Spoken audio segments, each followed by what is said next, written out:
This is Let Us Interrupt You, episode 93, here on Saturday, November 5th, 2022. I am Joseph Olivo. If you want to hit the like button or subscribe to the video, it'd be much appreciated. Today's podcast is going to be about, Kyrie Irving, his actions in the synthetic film, and my belief of why I think he should be banned from the NBA, like Colin Kaepernick was banned from the NFL. That's just the consensus that I am feeling right now when it comes to Kyrie Irving situation. We're going to do some NFL picks. We're going to do some college football picks, a lot of college basketball news in the horizon, along with some hockey news going on tonight. Little hockey preview, little World Series preview. The World Series is on tonight. It is on tonight at 8:03. Possibly the last game the Phillies will play this season right now because it's do or die for them as they're down 3-2 in their series against the Astros. This World Series to me feel like it is pretty much over and done with. I did pick Philadelphia to win in 7 games, however, though. I just didn't expect them to be trailing in the series 3-2, getting back to Houston, which I thought would be an issue anyway. But yeah, that's the consensus that I'm feeling towards it right now. I mean, the fact that Philadelphia took 2 out of 3 in Philadelphia in this series, though, makes it all the more really concerning. And I say concerning because at this point now, if Philadelphia does not win this series, it's over. The Astros win the World Series. They win the second World Series since 2017 because they've lost their last 3. They lost to the they lost.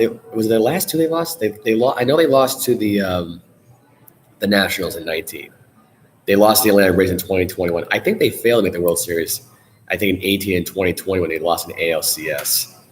I believe Houston was in the ALCS. I don't remember if Houston was in the ALCS or not. They might have been. I think they lost to Tampa Bay eventually, which I still couldn't believe.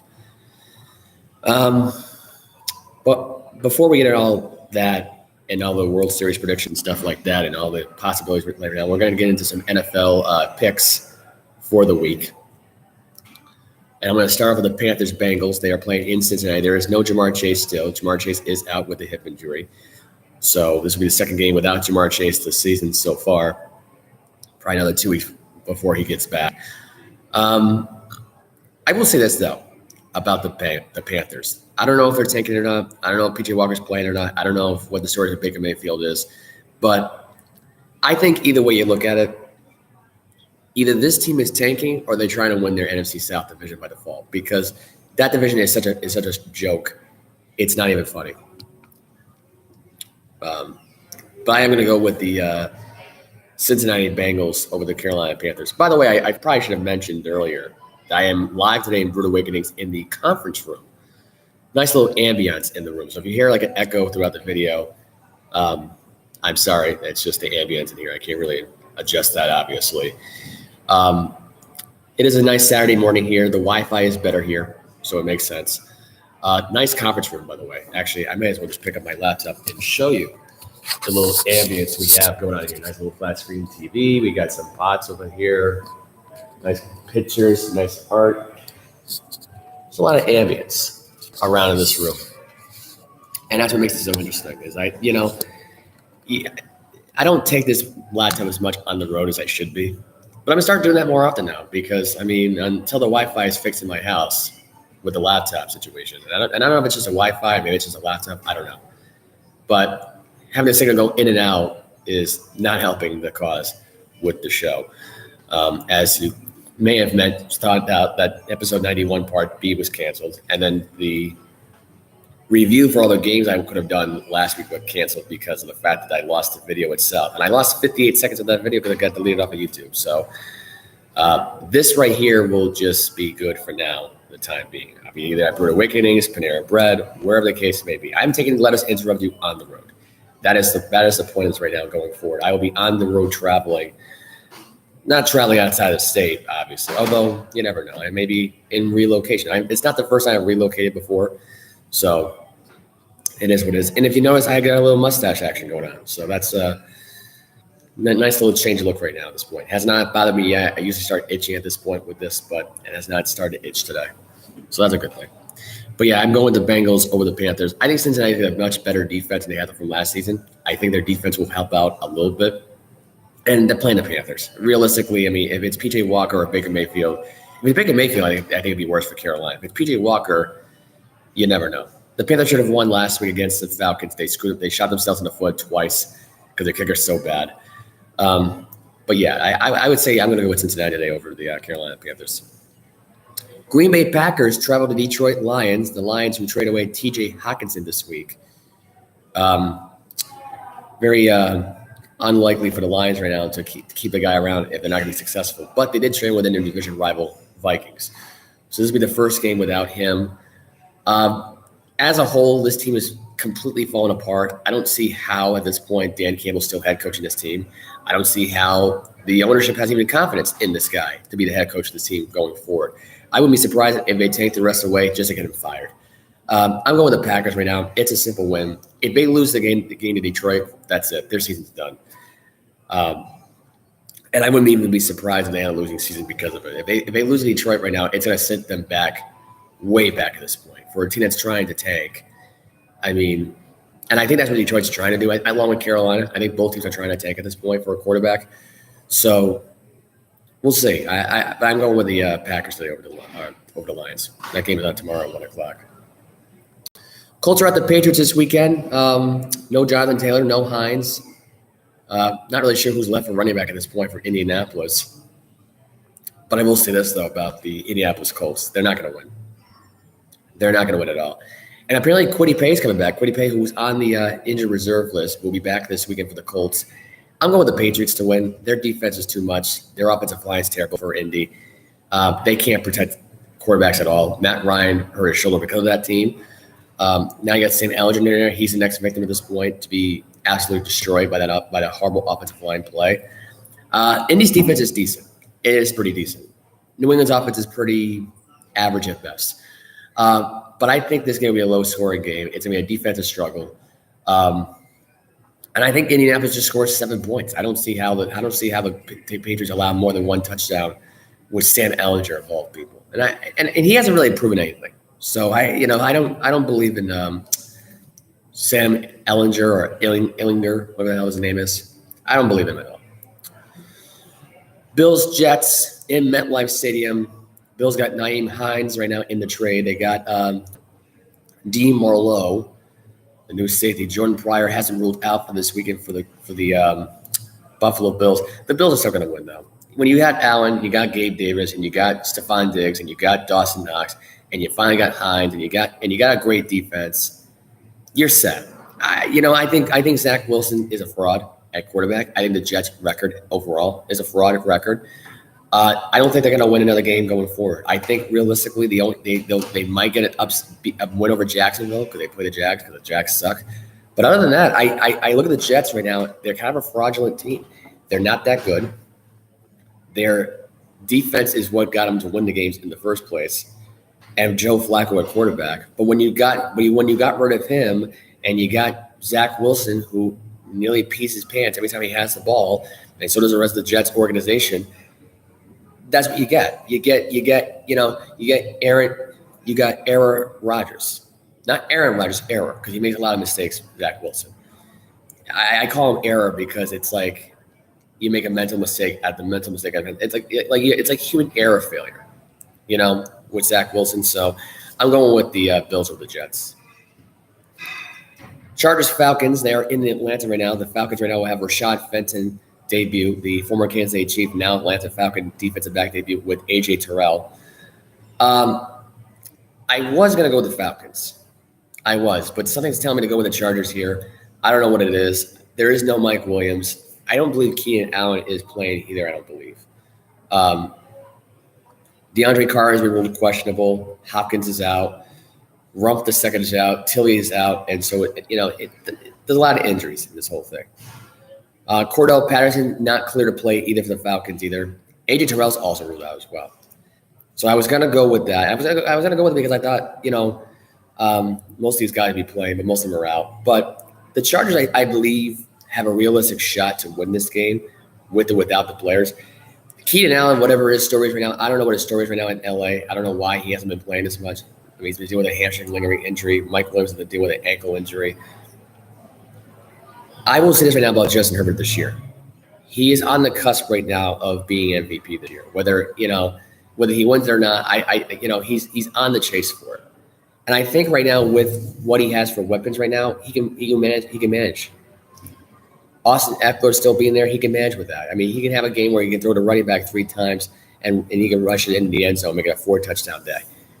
And now I think with the Falcons now being shorthanded on defense and not really a lot of people believing in them, I just got to go with the Chargers on the road in Atlanta.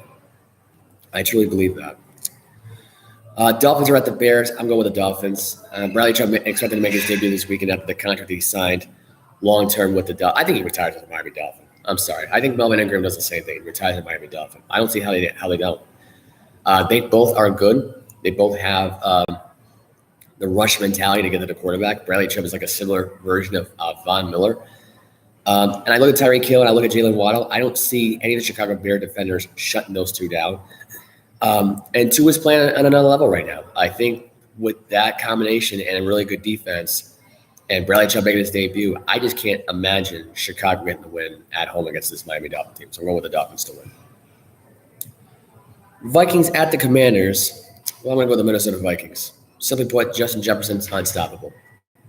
Dalvin Cook, beast mode. Kirk Cousins got a good arm. So you take that in consideration and you're going against Taylor Heineke, which granted, they've been 2-0 since he's been starting for the team because Carson Wentz has got a little boo-boo. So he's out again. As usual, he's made a glass the guy. But I'm going with the Vikings to win. They're on the road. It makes sense here. That's my consensus. The Vikings will get the win on the road because I don't trust the Commanders at all. Raiders at the Jaguars. I'm going with the Raiders. Simply put, I wasn't going to go with Jacksonville, but it's Trevor Lawrence. And Trevor Lawrence, by the way, has got the worst record in his first 25 career game out of anybody ever in NFL history. He's 5-20. It's not a good thing for Trevor Lawrence to have a 5-20 record. Is he a bust? Well, it's looking like so. After 2 years, it's looking like he's a bust. So it's not a good thing to hear. You got Seahawks Cardinals in Arizona, the second matchup of a division series between Seattle and Arizona. I think Seattle takes it.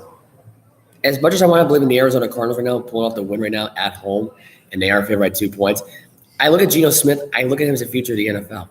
I think this guy's got a shot right now in the dark right now to go on a road like this in a tough environment in Arizona, in Glendale, and pull off the win. The Cardinals aren't that good this year.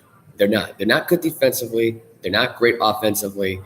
I think Seattle's defense has been improving a lot lately.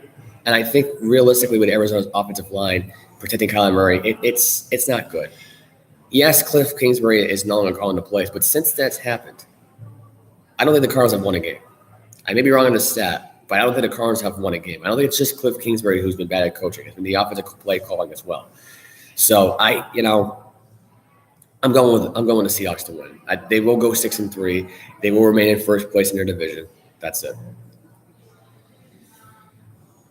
We also have the Rams and the Buccaneers in Tampa Bay.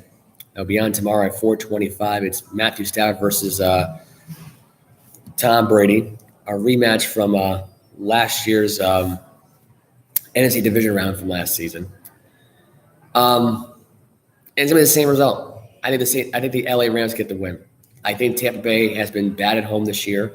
They've not had a convincing win at home this year at all. Besides I think they won their first 2 games in a row. I'm pretty sure. I'm pretty sure the only game they won was at home against Atlanta, and they've lost every home game since.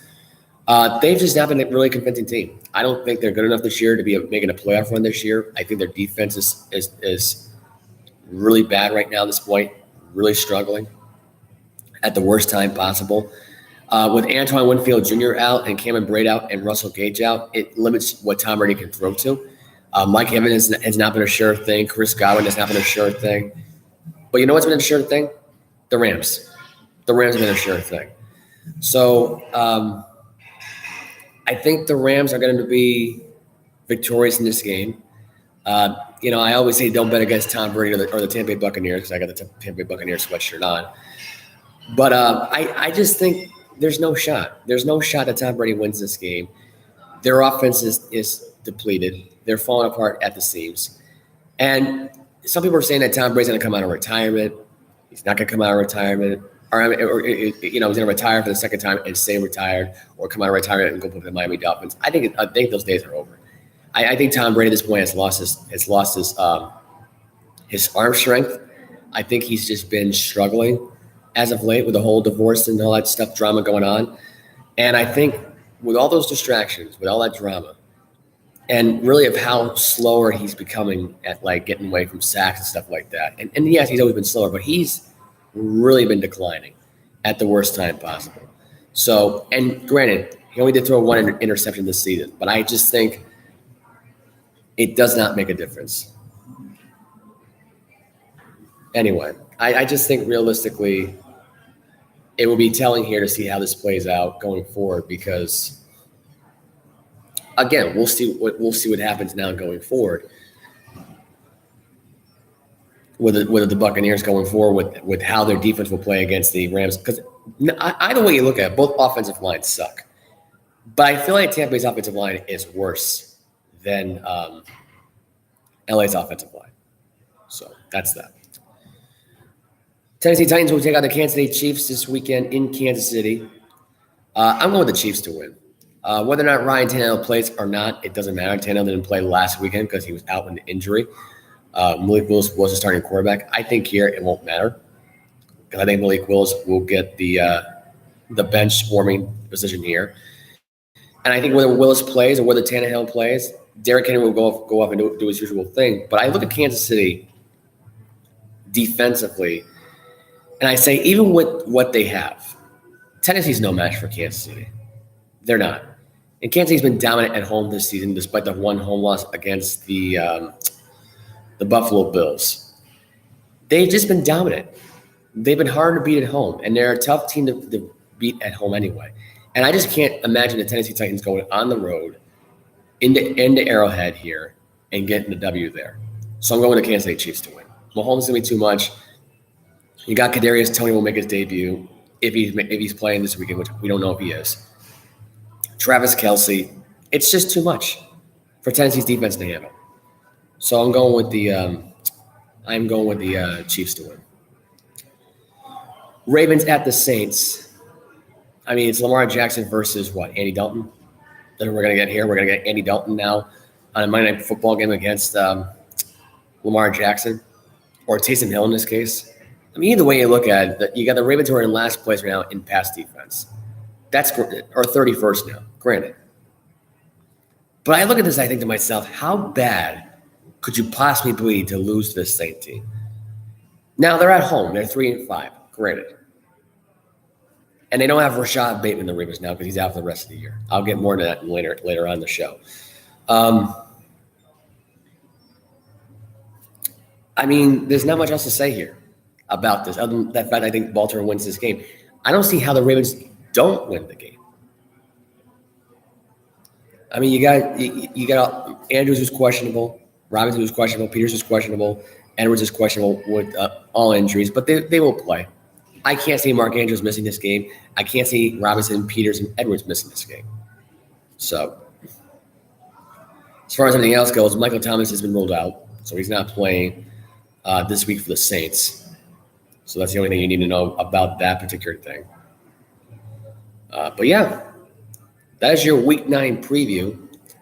Now we got to go to, let's see. Let's go to college football, get in the brink of things. Top 25 college football predictions come out this week. We have Ohio State and Northwestern. Obviously, Ohio State will win. Number 2 in the country. Best offense, I would say, by far in the country this year, along with Tennessee Volunteers offense. They're good. And Northwestern's 1-7, so they're trying to take this year. They're trying to actually suck this year. So that's reality.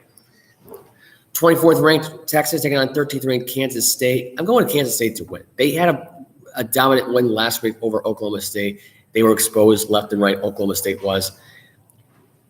I think Quentin Ewers and Xavier Worthy won't be enough to stop Kansas State and their defense and the pass attack right now and the rush attack for Kansas State. They're a wild card, that team, and they're really good.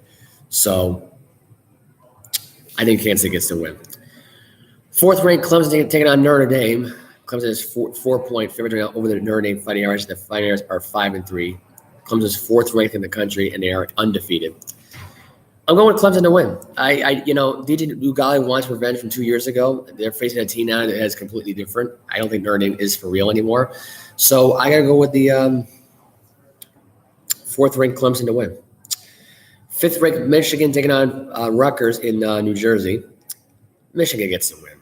Their defense is way too much. Rutgers are a fraudulent team. They're a 4-4 record at best. They're an even team. They'll be a 6-6 team this year by the end of the year. That's what they'll be this year. So I'm going with Michigan to beat Rutgers. Texas Tech at TCU. TCU is 7th ranked in the country. TCU's going to get the win at home. Max Duke has been unstoppable. He's got a hell of an arm. The guy's unstoppable as it is. The guy is NFL ready, in my opinion. Got a hell of an arm. He's got 22 touchdowns this year, 2 interceptions. And you got Johnson, his wide receiver, who's been money with catching his passes. So I think that with that deadly combination, and you got Miller at the rush attack right now, too much for Texas Tech's defense to handle, and they suck defensively. So I'm going with TCU to win. 17th ranked North Carolina taking on Virginia in Virginia. Virginia's defense can slow down a high-scoring offense for North Carolina. They do have one of the top 20 defenses in the country. I think with this, though, North Carolina, they're not going to need to score a lot of points here. I think Virginia right now, realistically, will be limited to 17 points here. I think North Carolina wins by a field goal. I think North Carolina wins by a field goal here, and I think they surprise a lot of people with their defense. Because it won't be about offense in this game for North Carolina. It'll probably be about defense. 19th ranked Tulane taking on Tulsa. Tulane 7-point favorites. I think Tulane gets the win. There's not really a lot of upsets I see on the schedule so far. I'm not sure much about Tulane, other than the fact right now is that Michael Pratt will go against his former team that he was transferred away from. Revenge kind of game. It makes sense here. They're ranked. Their team's not that great anyways. They're not really worth the note here. They continue on here. I think Tulane gets the win. The game everyone's been talking about this week. Number 1 ranked Tennessee taking on 3rd ranked Georgia. Georgia will drop down 2 rankings, even though they got the win last week. Both teams are 8-0. Tennessee is number 1 ranked in the country. They have Hooker, who's up for a Heisman Trophy sooner rather than later. And you got Bennett, who's a defending champion from last year's Georgia Bulldog team at home, facing off against their division rival in the SEC. With this, I give you this. As good as Tennessee is, Georgia's is just a step ahead of them. But with all that said, and, I'm not doing this because of the hatred I have for the Georgia Bulldogs. I'm not a big Georgia Bulldog fan. Was never a fan of them anyway. Now, granted, I do like the Bulldog. I do like dogs. They have a dog mascot. But I look at Tennessee. I look at Hooker. I look at Julian Hyatt. And I think unless they shut down Hyatt today and they shut down like anybody else in that roster, because that roster is completely stacked, I think, with Hooker. Hooker's been the best thing going right now anyway. The only lone interception he threw was against Alabama, and they still managed to get the win in that game. I think with how good Michael Bittner is, Callaway is, Jimmy Holiday is, Hyatt in there, that team is unstoppable, I think, with their wide receiving core. It's going to be a lot today for Hyatt to overcome, I think, against that Georgia defense, unless they shut him down, which I think is going to be a challenge for him to overcome it. I think he could do it. Not going to go against them here in this case here. But I'm going with number 1 ranked Tennessee, beating the defending champions in Georgia, in Athens. Tennessee will go 9-0. Georgia will drop down to 8-1. Tennessee will win today over the Georgia Bulldogs. 8th ranked Oregon taking on Colorado. I think Colorado stinks. Oregon's pretty much better than they are. And I think this is actually a factor going into this whole thing now, that since that loss to Georgia, Oregon had. Oregon right now at this point is really good. They are dominant. Or Oregon since that loss. They remember that game very well. I think with how good Oregon's been, their momentum continues. They are facing a weak Pac-12 opponent in Colorado, and I think Oregon is going to get the W here in Colorado. 15th ranked Penn State taking on Indiana today at 3:30 Eastern time. Indiana considering a quarterback change right now with Basilak throwing for 2,000 yards so far with 12 touchdowns and 9 interceptions. I think there'll be an upset here today. I'm not really a strong believer in Sean Clifford. I'm not really a strong believer now in that Penn State offense. Their defense is good, however, though. I will give them that. But I do sense an upset alert tonight. I think Indiana right now will give Penn State their third loss this season. I think it's going to come down to this fact right now where, even though Penn State is seen to be set on offense and defense, Hoosiers are always a wild card here. I feel like there's a trap game here in Indiana today. I'm going with the upset here today. I'm going Indiana over Penn State. Michigan State will take on Illinois. Michigan State had 8 players suspended over the altercation that took place in Michigan last weekend. So not really a lot of players will be playing today, unfortunately. It won't really matter, though, because I think Illinois will beat them. Illinois will beat Michigan State. I think Mel Tucker's time in Michigan State is going to be running out soon anyways, even though he signed a really long contract extension. That comes into play in this whole thing. But I think Illinois gets to win. I think Illinois is just too much. They're a powerhouse. They're really good offensively and really good defensively. So I think they'll shut them up. Kansas, who was 1 point favorites today over 18th ranked Oklahoma State today, they are hosting the Cowboys. I'm going with another upset here. I think the Kansas losing streak comes to an end here. I think right now with the fact that you got Jason Bean, who will get a start today, Daniels right now, who is expected to be healthy right now. I think with his injury, though, I think with him coming back is a good sign for Kansas to not lose the next 4 games. They're 5-3 right now. We'll see what happens now going forward. I think Kansas, though, is a scary team, despite what people say, because they came out of nowhere this year. They really did. And I think it would have been a hell of a story this year if they would have won the Big 12 championship. I think it would have been one hell of a story if they competed for the Big 12 championship this year. Unfortunately, I don't think they're good enough this year to make it. So I think Kansas right now will be winning over Oklahoma State. I don't think Oklahoma State's really that competitive right now. I don't think they're that great this year. So they're all smoke and mirrors as far as I'm concerned. Kansas is the real deal. And I think they'll get back in the top 25 with this win if they get the win this week. 20th ranked Syracuse taking on Pittsburgh this week. I don't know what the story is right now with Shredder is. I believe he's playing in this game, if I'm not mistaken right now. He was taken out last week against Notre Dame in the loss that they had against the Fighting Irish. But he has been ruled out. Undisclosed injury will not was ruled out, I think, against Notre Dame. That was 7 days ago, so I don't know what his story is now. If he's still out with the injury or not, I'm going to take a look right now. And I don't believe that he is. But I still believe in Syracuse. I do. So I think they'll beat Pitt today. 25th ranked Central Florida taking on Memphis. I think that will be a Central Florida win. I don't see how Central Florida loses to Memphis here. Memphis is not that good. Their team is teetering right now at this point. They got a good quarterback, much better than Plumlee right now for Central Florida. But I look at Memphis and I think to myself, they're not that good at home. Against the spread, they're 3-5 this year. They've been a subpar, even team at best. They really have not been had a lot of competitive games.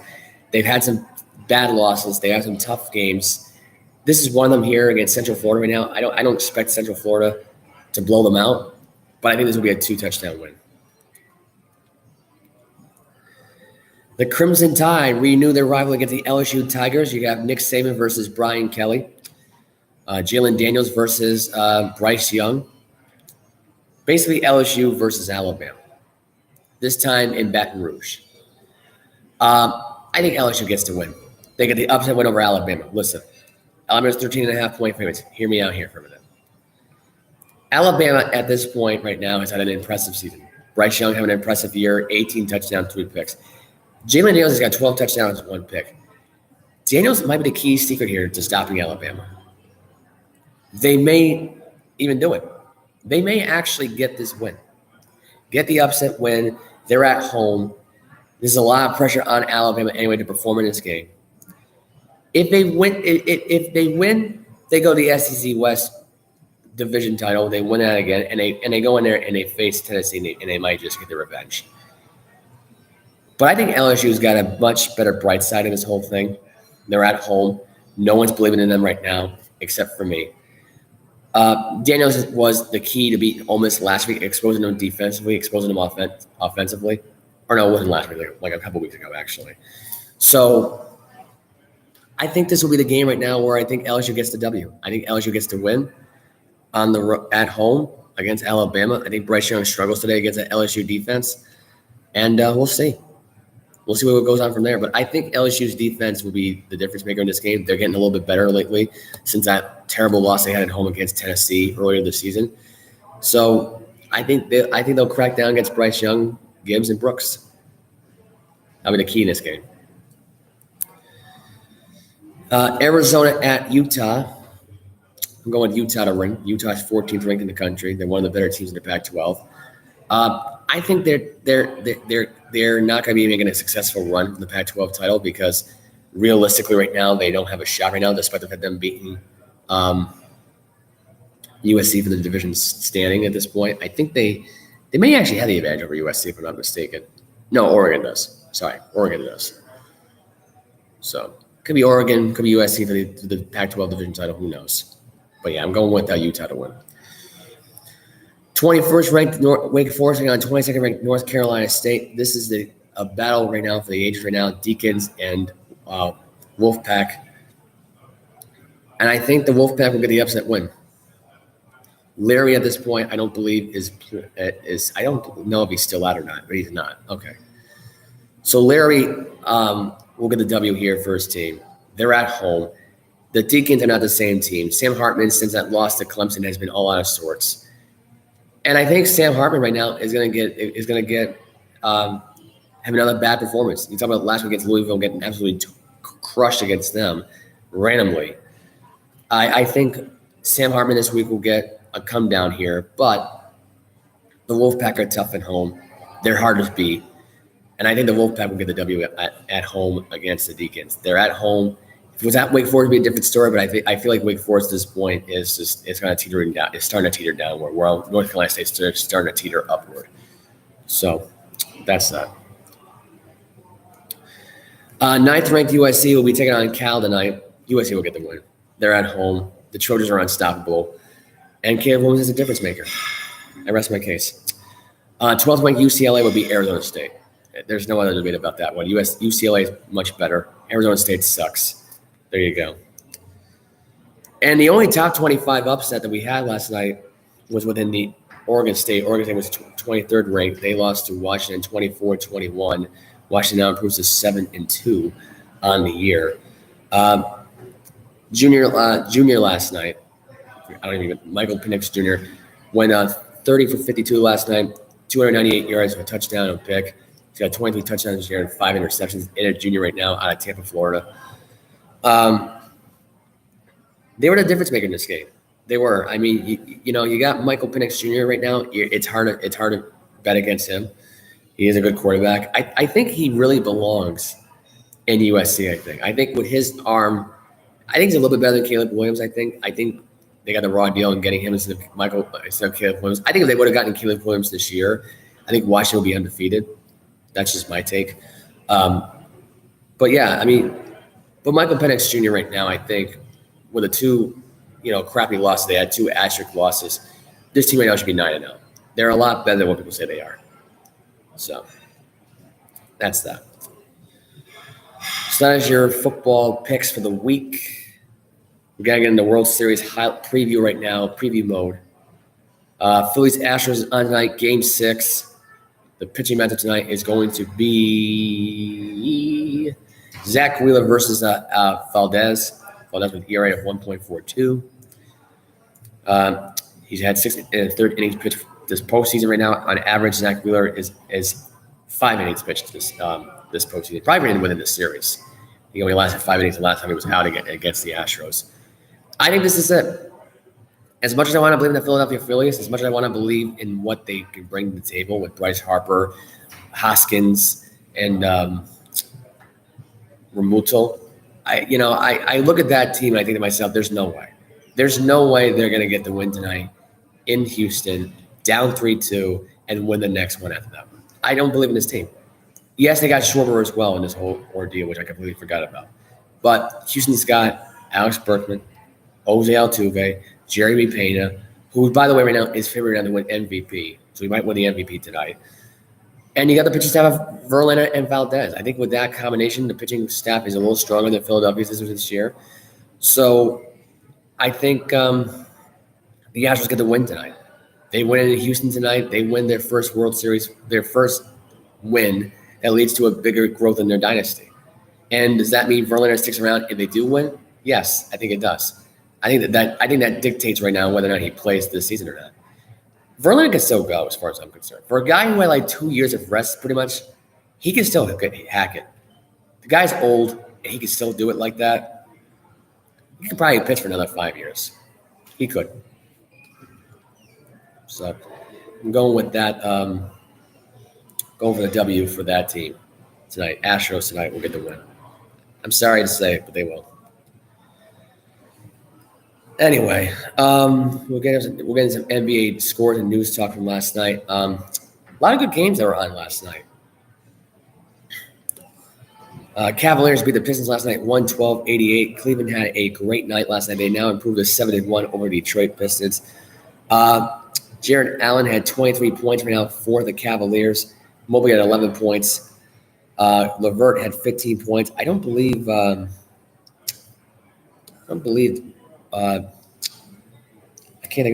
of the name now. Love played last night. I can't. Why am I drawing a blank right now at this point?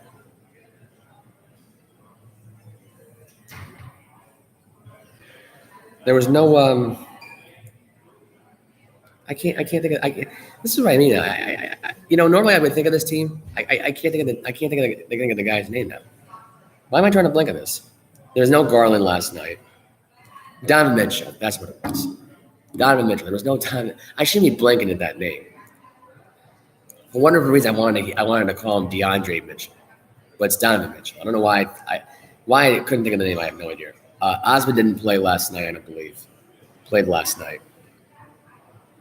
Kate Cunningham had 19 points for the Detroit Pistons. Went 7 for 18 no shooting. They dropped down to 2-8. The Celtics get the win last night over the Chicago Bulls, 123-119. Jason Tatum has passed Larry Bird for the most points per game in his first 8 games this season. With 30.9, Larry Bird had 30.6. Tatum was on the money last night. Tatum might as well be the face of the league at this point this season, scoring 36 points last night. DeRozan had 46 points last night for the Bulls. Tatum had 12 points, 12 rebounds last night. Vujic had 12 rebounds, and Tatum had 6 assists last night. He had a double-double last night in his effort in winning last night against the Bulls, along with some others, key factors here for the Celtics. Horford had 11 points. Marcus Smart had 12 points, and Jaylen Brown had 16 points last night for the Celtics. Clippers beat the Spurs 113-106. Dallas Mavericks getting the win by 1 point over the Toronto Raptors 111-110. Golden State Warriors losing to the New Orleans Pelicans 114-105. They are now 3-7 on the year. The Warriors are now officially 0-6 on the road. Pelicans with 4 stars out. They got the W despite this. Jordan Poole had 20 points last night. I don't think that Curry or Thompson did play last night. Jordan Poole had 20 points last night. Lamb had 16 points. Kuminga had 18 points. And Moody had 14 points last night. Wiggins did not play due to a sore foot. There was no Draymond Green last night. Zion had 16 points last night. Ingram had 26 points. And McCollum had 20. There were other starters that were had in this game, but the other 4 were out. So I don't know who the other 4 would have been. But with the I think that's actually what went for the Warriors, I think, right? The Golden State have Pelicans with 4 stars. It's weird. Steve Kerr foreshadowed a plan to adjust playing time across his roster in the coming week. So he's been taking losses on purpose, it seems like now, but there's something off with Golden State. They're definitely something off with Golden State. I don't know what the story is, but they're not in the right frame of mind at this point. They're all over the place. Anyway, Milwaukee Bucks are now 8-0. They beat the Minnesota Timberwolves 115-102. Indiana Pacers beat the Miami Heat 101-99. 76ers lose to the Knicks 106-104. Brooklyn Nets dominate the Washington Wizards 128-86. The Grizzlies beat the Hornets 130-99. Portland Trailblazers on the road beat the Phoenix Suns 108-106. Lakers losing another game at home 130-116 over the Utah Jazz. LeBron was not the leading scorer last night. Russell Westbrook wasn't leading scorer last night. LeBron did play 17 points, 0 for 5 from 3, 7 for 19 overall. Not a great night for him. Anthony Davis, no better, 9 for 17. Was 1 for 2 for 3, however, had 8 rebounds, 2 assists. Not a good night last night for Anthony Davis either way, or LeBron. Beverly had 5 points. Didn't do much in the game. But yeah, Russell Westbrook was the man last night. He had I think he had 26 points off the bench. It said he had 26 points. I don't know if he had, because I don't see him on the box score here. Yeah, but he had 26 points last night. So I don't know what else he had for the rebounds and assists. For the Blazers and Suns, the Blazers are now 6-2. The Suns are now 6-2. Grant had the game-winning shot at the buzzer from 3-point shot. Gets a win for Portland. He had 30 points last night. Devin Booker had 25 points last night for the Suns. Winslow had 12 points for the Blazers. There was no Lillard last night. He has a strained right calf. So without Damian Lillard so far, they've been good. Phoenix Suns last night, Devin Booker on there last night. Chris Paul only had 7 points last night. Not much, a lot of has changed here. Ayton had the most points last night. I think if Chris Paul would have gotten a little bit more ball time in his thing, actually shot the ball a little bit more times, they would have won the game last night. But yeah, I think Portland's got an edge to them right now this year. They are right now, I believe, right now, let's go by conference right now, see where they are in the conference. They are right now number 1 in the West. They are 3-2 at home, 3-0 on the road, 1-0 against their division, 6-1 overall against the conference. Right now, as it shows right now, Phoenix is number 2, Utah's number 3, Memphis is in 4th, New Orleans is in 5th, Denver's in 6th, Dallas, LA Clippers, Spurs, Oklahoma City Thunder are in the 7th, 8th, 9th, and 10th seed, while Golden State drops down to 12th. Kyrie Irving, by the way, if anyone didn't know, didn't play last night for the Brooklyn Nets, obviously. Durant had 28 points. But the one key thing coming out of this is that he got suspended for 5 games without pay because of his anesthetic film that he had done. I think it was like Hebrews versus Black Americans, I guess, Black African. I don't know what the name of the film is. I didn't bother researching the damn thing. I thought the film was freaking stupid. Kyrie Irving, I think, at this point, does not care about playing for Brooklyn this year. Wants the money because he knows that his projects and his films are completely wastes of time. So he uses his hobby at this point to try and make money. It's not working. It's failing miserably. And the guy is an issue. That's all there is to it. The guy is an issue. There's no doubt about this in my mind when it comes to Kyrie Irving. Kyrie Irving at this point is an issue. That's it in a nutshell. The guy has got some problems. He's not a happy camper. Whatever his problems are right now, I don't know if he doesn't like basketball anymore. I don't know if he just wants to get in trouble right now. I don't know if he just wants to be this follower at this point, this politician. But it's pretty bad. You know, sorry, I just saw a little bit of that pumpkin muffin I was eating earlier. But the one thing here is this. Kyrie Irving should be banned from the NBA. If Colin Kaepernick, who has been banned by the NFL at this point, might as well have been, even though they gave him a second chance and he screwed up and nobody wants him anymore. Colin Kaepernick has been basically blackballed from the NFL. Why can't the NBA do that to Kyrie Irving?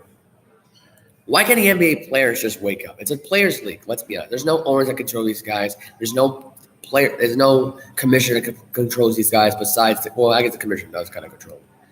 But I'd ban this guy. This guy does not care about playing basketball. That has left his mindset a long time ago. I don't know if it was the pandemic that screwed him up, if COVID gave him a really bad fog, whatever the case may be. This guy didn't believe in vaccinations. He thought it was a conspiracy theory to brainwash us and all this garbage. But here's a guy who's an NBA, who's a champion, and he's acting like he's the king of the NBA. He's the face of the league. He's the face of the organization. He's the face of the Brooklyn Nets. He's the face of the NBA not because of his play, but because of his dumb beliefs. The guy who believes the earth is flat, vaccinations are evil. You know, you follow me to the right path, I'll give you the right. I mean, the guy is not a motivational speaker. He's a basketball player. but he's like a conspiracy theorist. And that's ruining his career. That's ruining any chance he gets into the Hall of Fame. And that's why the NBA players have voted him as like the leader of the union, maybe. Because maybe he's so freaking stupid that they just rather get a union guy in there so he won't get like a Hall of Fame career out of it.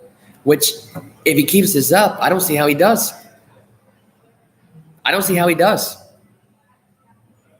So, Kyrie's got to snap out of this.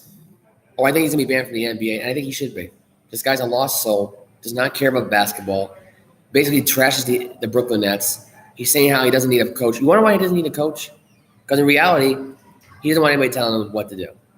He doesn't want anybody to tell him to stop doing your bull crap and get over yourself. Ime Udoka, by the way, who was supposed to be the head coach this week, who was named the head coach. My opinion hasn't changed. But Ime Udoka is not going to help this team. It's not going to matter what they do with Udoka. Now, they can be competitive maybe with the Celtics and the Milwaukee Bucks. But right now, they suck. Right now, they blow. And that win last night with the Washington Wizards, it doesn't matter. The Wizards suck too. So I don't know what else to say here about this. Other than Udoka right now has got himself in a very tough situation. He should have freaking kept it in his pants and played with and coached for Boston this year. Either that or he should have gone to Cleveland. Realistically, I think he could turn around the Detroit Pistons, but we'll never know. Because that's never going to happen either. There are some top 5 NBA head coaches. I do have the listing for it on my phone. I know I'm not supposed to be doing this often with my phone, looking up the stuff right now and looking at information like this, but it has to be said here that this came out. This is according to CBS Sports. The 5 NBA coaches who could be on the hot list this season, including Tom Thibodeau for the Knicks and Doc Rivers for the Philadelphia 76ers. The other people are Dwayne Casey, which I don't know how the guy wasn't even fired last year. The team sucked. It's in his 5th year of his deal. So far, the team's now 2-8. A lot of young talent, a really bad rebuild. It seems like now that they're going with now at this point anyway. But they're not in the right frame of mind right now. And I think Dwayne Casey's going to end up getting fired.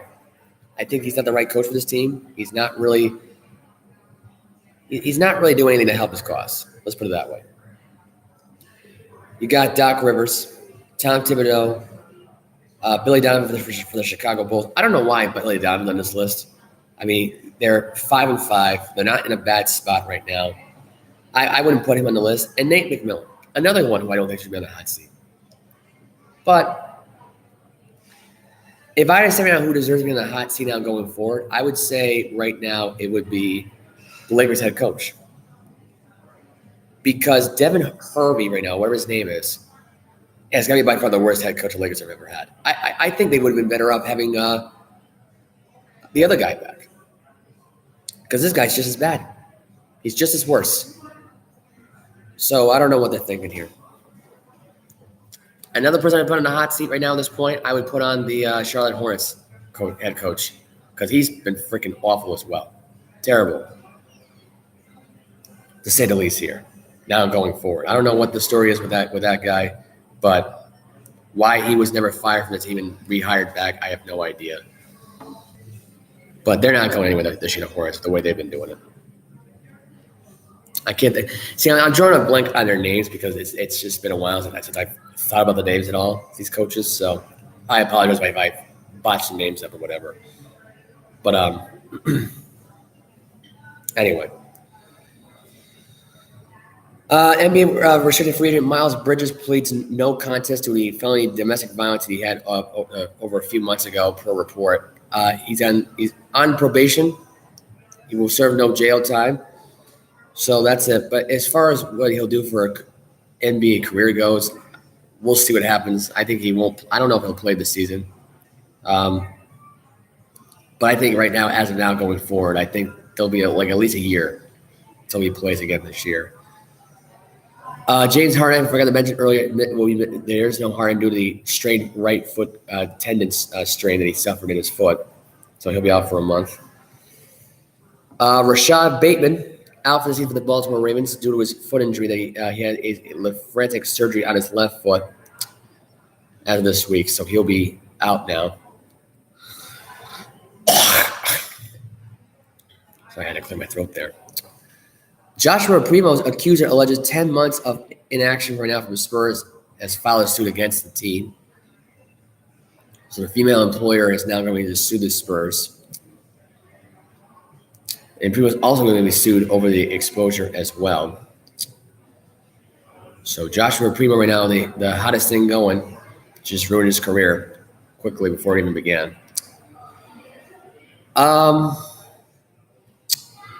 Let's see. Dwight Howard expressing some interest right now into joining the Golden State Warriors. He's saying, quote, "Oh man, that would be perfect." You know, I think Dwight Howard right now over Draymond Green. Dwight Howard doesn't really necessarily have to do anything much, if anything, really, because Draymond Green's terrible. I mean, he's getting old right now at this point. There's been a lot of altercation that have been involving him anyway. There's been a lot of trade rumor talk about Draymond Green anyway, and I guess they're not going to be engaging it, and they have no plans on trading him anytime soon. I say trade him. What's the worst that could happen? At this point, he's not doing anything for your team. Your team's struggling. He's gauging. He's not in the right frame of mind. He's not in the right frame of mind right now playing basketball. He's not the same guy he was 8 years ago.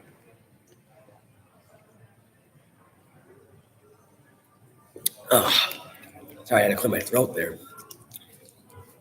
Got some built-up phlegm in my throat. Anyway, so that's really the NBA news I got there. We might as well get some baseball scores from last. Or actually, no, not baseball scores. Sorry, baseball news, which involves Brian Cashman. Does not have a contract with the team. His contract expired as of Halloween, but Hal Steinbrenner expressed an interest in keeping him around. I think Cashman should stick around for the Yankees. I thought about this because he's a great GM.